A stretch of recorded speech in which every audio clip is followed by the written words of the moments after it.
कुठेही आम्ही चार चौघात जातो, येता जाता थोडं काही झालं वादावाद होते.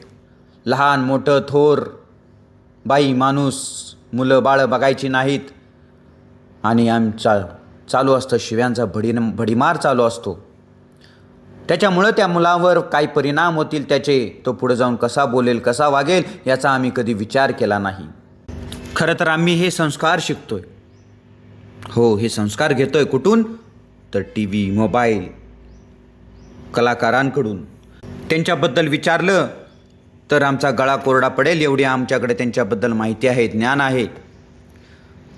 तेच कलाकार मग ते ॲक्टिंग करत असतील किंवा खेळाडू असतील, ज्यांना आजची पिढी आयकॉन मानते, ते काय शिकवतात आम्हाला? पुड्या खायला, जुवा खेळायला, पण आम्ही त्यांचे गुणगान गातो. अहो, आम्हाला जर कोणी क्रांतिकाऱ्यांबद्दल विचारलं तर आमची बोबडी वळते हो, कारण आम्हाला ते माहीतच नाहीत कोण आहेत. आम्ही त्यांच्याबद्दल कधी वाचलंच नाही, आम्ही कधी इतिहास जाणलाच नाही.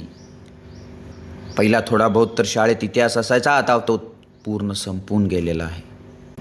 खरंच राजा आमचा जाणता होता, पण आम्ही त्या राजाला कधी जाणलंच नाही.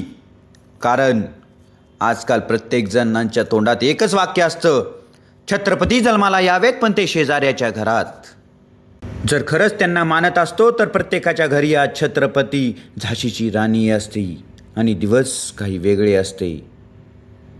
आम्ही कधी इतिहास वाचलाच नाही तर आम्ही आमच्या राजांना, आम्ही शूरवीर क्रांतिकारांना कसं समजणार, कसं ओळखणार आणि कसं आम्ही पुढे चालणार हो.